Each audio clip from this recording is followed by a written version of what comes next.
The chainsaw required 2 men to start it, 2 men to carry it, and according to records that surfaced after 1991, averaged 1 hospitalization for every 40 hours of operation.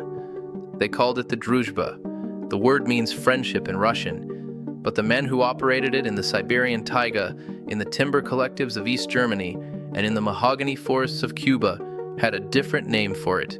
They called it the Widowmaker, not because it killed, though it did that too, but because of what it did to your body over time. The vibration frequency, engineers discovered decades later, matched the resonant frequency of human bone. The Druzhba wasn't just heavy.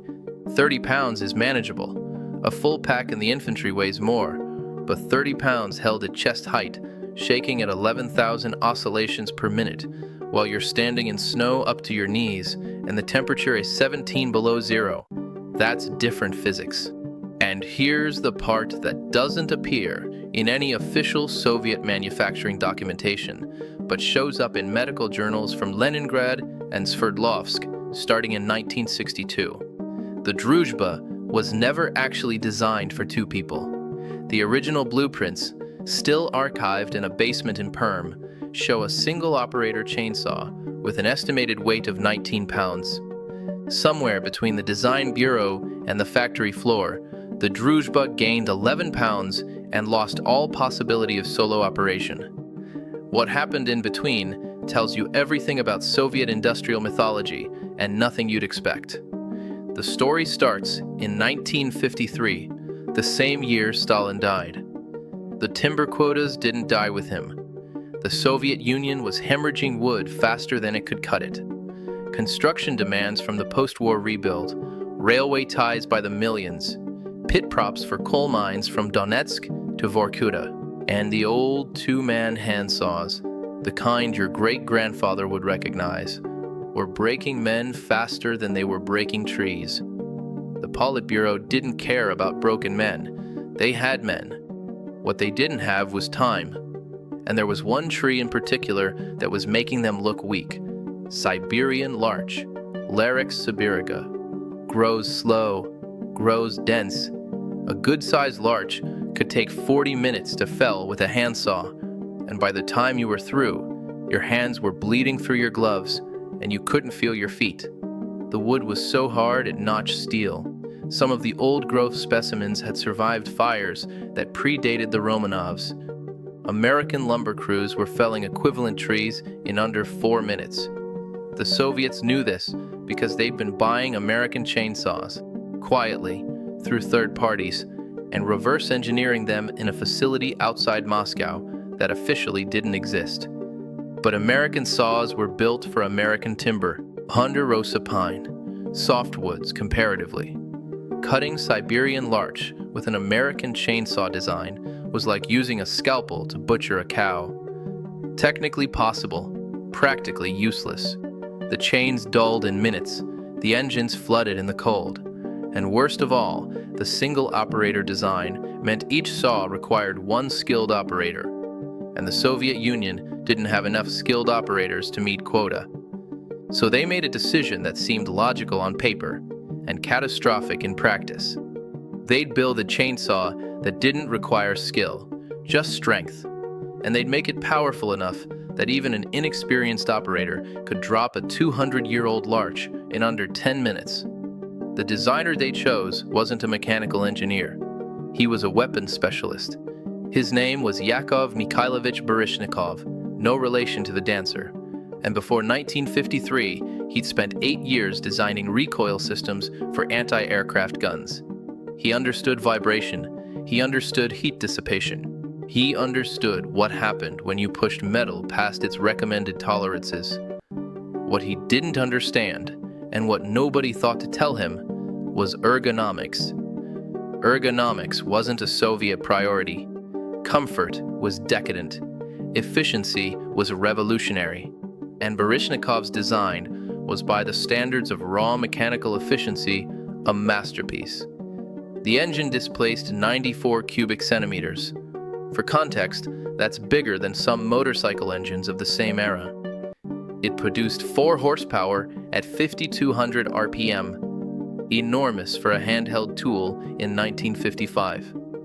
The chain speed was 11.5 meters per second, fast enough to cut bone before nerve endings could register the cut, according to one medical examiner's report from Arkhangelsk. The first prototype test happened in March 1955, in a forest outside Perm. Temperature was -8 Celsius. The operator, his name is lost, but his injury report survived, managed to start the saw on the fourth pull. He placed the chain against a larch, approximately 60 centimeters in diameter. The saw went through it in 90 seconds. Then it threw him backward into the snow, still running, chain chewing through his left boot before he could kill the engine. You have to understand, this wasn't a flaw. This was the design working exactly as intended. The saw had enough power to cut Siberian larch faster than any man-portable tool in existence. The problem was that no single human being had the grip strength, skeletal durability, and core stability to control that much reciprocating violence for more than 90 seconds. Baryshnikov's solution was elegant in the way that wartime engineering is elegant. If one man couldn't control it, use two. Add a second handle. Extend the housing. Distribute the weight. The revision took 6 weeks. The prototype weighed 31 pounds. It required both operators to pull the starter cord simultaneously. One pull wouldn't generate enough force. And it worked. Mostly. The mostly is where the hospitalization numbers come from. Production began in 1956 at the Perm machine building plant. Initial order, 15,000 units. Destination, timber collectives across the Urals and Siberia. The Druzhba was issued in pairs. One saw, 2 operators, expected daily output of 12 cubic meters of timber, 3 times the output of a handsaw crew. The quotas were met, exceeded even. But by 1959, a pattern was emerging in the medical clinics that serviced the timber regions. Workers were reporting numbness in their hands that didn't go away after shifts. Then numbness that didn't go away after weeks. Joint pain in the elbows and shoulders. Stress fractures in the wrists that showed up on x-rays like cracks in porcelain. And something the doctors called white finger disease, a vascular condition where blood flow to the fingers becomes permanently restricted. One clinic in Sverdlovsk documented a case where a Druzhba operator's fingernails fell off, one by one, over the course of 3 months. The tissue underneath had died from chronic vibration trauma. The man was 32 years old.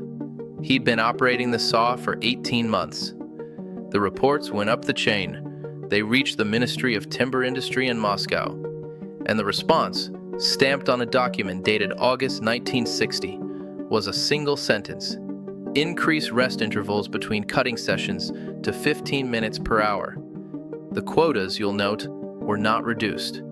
But here's what's strange. The Druzhba kept selling, not just in the Soviet Union, but abroad. East Germany bought thousands. Poland, Czechoslovakia, Bulgaria, Cuba took a shipment in 1962. And in each country, the same medical pattern emerged. And in each country, the saw remained in production. Because despite the hospitalization rate, despite the long-term injuries, despite the fact that experienced operators refused to use it for more than 2 years before transferring to other work, the Druzhba did something no other chainsaw in the world could do. It cut Siberian larch in under 5 minutes, every time, in any weather, at 40 below zero, when American saws wouldn't start and Swedish saws cracked their housings. The Druzhba ran. It ran rough, it ran violent, but it ran. And that reliability came from the same design choice that was destroying men's hands. Baryshnikov had built the engine with no vibration isolation. None. The crankcase was mounted directly to the main chassis. Every oscillation from the piston, every reciprocal shock from the chain cutting wood was transmitted directly into the handles. In Western chainsaw design, this would be unthinkable. Rubber mounts, spring isolation, dampening systems, but those systems added complexity. They added parts that could fail in extreme cold. They added weight in places that made the saw harder to balance. Baryshnikov had stripped all of it away. What was left was an engine bolted to a frame bolted to a chain, mechanically pure, physiologically devastating. And here's the part that explains why it stayed in production for 30 years. The injuries were slow, cumulative. You didn't drop dead operating a Druzhba. You just retired early with hands that shook when you tried to hold a glass of water. By 1965, the Druzhba had become a Soviet cultural object. It appeared in propaganda films about timber heroism. It showed up in technical schools as an example of Soviet engineering solving Soviet problems.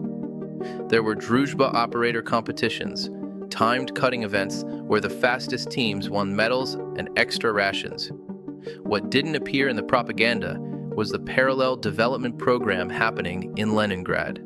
A team of engineers at the Leningrad Forestry Academy had been tasked, quietly, with designing a replacement.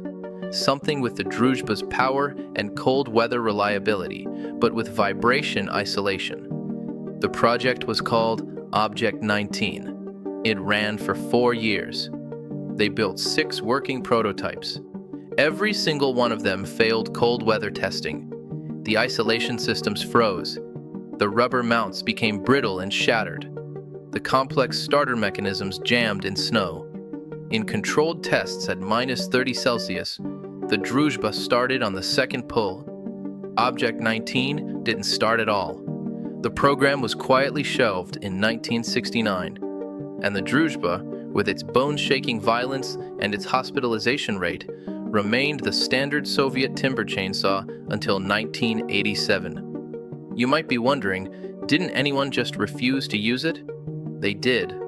The refusals were marked as failure to meet labor obligations.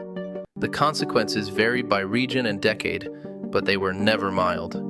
So, men used the Druzhba, and their hands went numb, and the quotas were met. But there's a different story nested inside this one, because the Druzhba wasn't just a Soviet tool. It became a black market legend. Starting in the late 1960s, Druzhba chainsaws started appearing in places they were never officially exported. Finland, Austria, even a few in Canada, brought back by forestry students who trained in the USSR. And the men who used them, professionals with access to Stihl, Husqvarna, all the Western brands, kept using the Druzhba for one specific job: frozen wood. If you've ever tried to cut a tree in deep winter, you know, the cold makes timber harder, sap freezes, fibers compress. A normal chainsaw bogs down, or the chain skips, or the engine overheats trying to compensate. The Druzhba didn't care. The massive displacement, the oversized chain, the complete lack of refinement, it all meant the saw had so much raw power it could brute force through frozen wood that would stop anything else. Finnish loggers called it the Russian hammer. You didn't use it for finesse. You didn't use it all day. But when you had a frozen oak blocking a logging road at 3 in the morning and temperature dropping, you pulled out the Druzhba and you got through it. So the saw that was crippling Soviet workers became a cult object in the West. Not despite its flaws, because of them. The violence that made it unusable for sustained work made it invaluable for impossible work. Which brings us back to the hospitalization rate. 1 injury per 40 hours of operation. That number comes from a 1978 Soviet Ministry of Health internal report that was declassified in 1996. But here's what the report actually said. The injury rate was 1 per 40 hours of continuous operation, not 40 hours spread over weeks. Soviet timber quotas were structured on 8-hour shifts. 40 hours meant 5 full shifts. And the report noted, in a footnote that almost nobody cites, that injury rates dropped by 60% when operators were rotated every 2 hours. The quotas weren't adjusted to allow for rotation, but the injury rate was recorded as if they had been. Soviet statistics, doing what Soviet statistics did best. The real injury rate, extrapolated from clinic records rather than ministry reports, was closer to 1 incident per 12 hours of continuous use. Still better than some early chainsaws, worse than anything in production in the West. And the Druzhba stayed in production. By the 1980s, newer designs were filtering into Soviet timber operations. The Ural and Taiga brands, smaller, lighter, with at least minimal vibration dampening. The Druzhba was being phased out, slowly, the way empires phase out obsolete weapons. You don't recall them. You just stop making new ones and wait for attrition. The last Druzhba rolled off the production line in Perm in 1987. Total production run, approximately 1.4 million units over 31 years, and at least 40,000 documented cases of permanent vibration-induced injury. That's from the official records. The actual number, accounting for unreported cases, clinics that didn't file paperwork, and workers who just lived with the damage, is almost certainly triple that. You can still buy a Druzhba. They show up on auction sites. Collectors pay anywhere from $200 to $800 for a working model. There are YouTube videos of people starting them, cutting with them, marveling at the noise and the smoke and the sheer brutality of the engineering. None of the videos run longer than 10 minutes. Nobody operates a Druzhba for fun longer than 10 minutes. And if you read the comments, you'll find a pattern. Men, usually older, usually Eastern European, talking about their fathers, their uncles, men who worked timber in the 60s and 70s. And they all say the same thing. He couldn't hold a pencil after 1975. His hands shook for the rest of his life. He died at 56. The saw didn't kill him, but it didn't let him live either. The resonant frequency question has an answer now.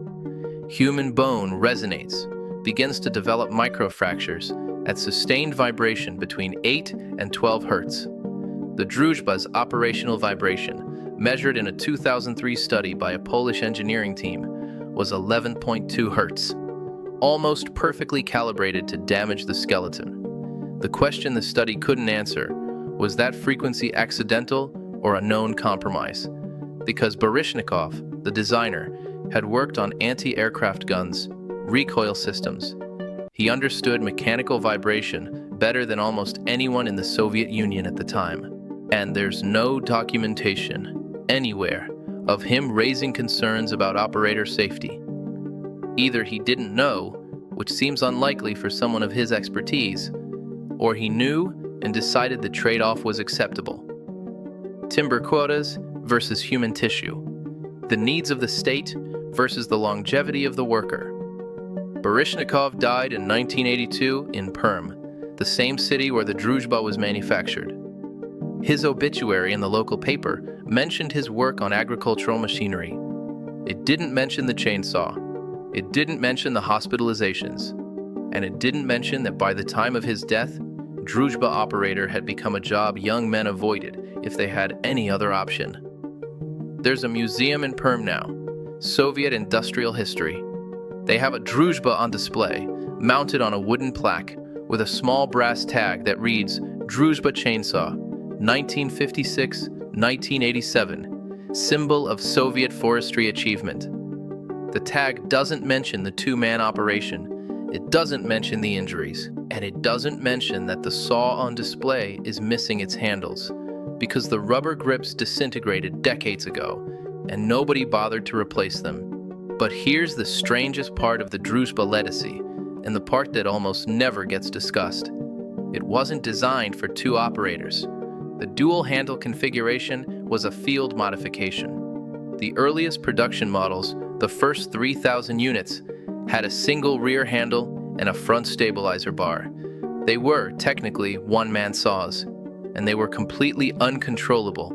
The injury rate in the first 6 months of deployment was so catastrophic that regional timber administrators started welding on second handles themselves. Baryshnikov's team didn't redesign the saw, the workers did, and the factory adopted the modification not because it was safer, but because it was the only way anyone would agree to operate the tool. There's a memo from the Perm plant director, dated November 1956, that describes the modification as a collective improvement proposed by operators in the field. That's the only official acknowledgement that the Druzhba, as it's known today, was partially designed by the men it was injuring. Druzhba, friendship, a chainsaw that required two men because one man alone would be crippled or killed. A tool that embodied Soviet communal labor ideology, not by intention, but by necessity. The propaganda wrote itself. And here's the final uncomfortable truth. It worked. The Druzhba, for all its violence and long-term harm, allowed the Soviet Union to meet and exceed timber quotas through the 1960s and 70s. It kept coal mines propped. It kept construction moving. It kept the infrastructure of the superpower operating. The cost was paid in hands that couldn't grip, joints that ached in the cold, and early retirements that didn't come with adequate pensions. The cost was diffuse, spread across thousands of workers over decades. Easy to ignore when the alternative was admitting the design was flawed from the beginning. Today, if you go deep enough into the forums or vintage chainsaw collectors talk, you'll find warnings about the Druzhba, not about its rarity or its value, but about its use. Don't run it for more than a few minutes. Wear heavy gloves. Understand what you're dealing with, because even now, decades after production ended, the Druzhba is still sending people to the doctor. Hobbyists who think they can handle it, collectors who want to see it run. They fire it up, they cut a few logs, and a week later their hands are still tingling. That vibration frequency doesn't care whether you're a Soviet timber worker in 1967 or an American hobbyist in 2024. Bone resonates the same, tissue damage accumulates the same. There's a photograph that shows up sometimes in auction listings, a Soviet-era image, black and white, slightly out of focus. Two men in heavy coats, standing in snow, holding a Druzhba between them. You can't see their faces clearly, but you can see their posture. Braced, tense, the way you stand when you're holding something that might break free. The photograph is usually labeled Timber Workers, Ural Region, circa 1965. No names, no location more specific than a mountain range that spans 1,000 miles. And that's how most of the Druzhba operators are remembered. No names, no individual stories, just statistics and medical reports and productivity numbers in ministry documents. The saw that required friendship to operate left behind very little record of the men who provided it. Just the tool itself. Still functional, still dangerous, still doing exactly what it was designed to do, which was never about the people holding it. There's one more thing. In 2011, a Russian journalist named Dmitry Volkov started researching a book about Soviet industrial design. He wanted to interview Druzhba operators. He put out requests through regional newspapers, historical societies, veterans organizations. He found 12 men willing to talk, all of them in their 70s or 80s, all of them with hand tremors, and all of them said the same thing when he asked if they'd do it again. We didn't have a choice. Not bitterly, just as fact. The same way you'd say the sky was gray or the snow was deep. Volkov's book was never published. He died in 2014, and his research notes were donated to a library in Moscow. They're available to researchers by appointment. Almost nobody requests them. But in those notes, there's a detail that one of the operators mentioned, a rhythm that he and his partner developed, a way of breathing in sync while they cut, so the vibration didn't feel like it was coming from outside.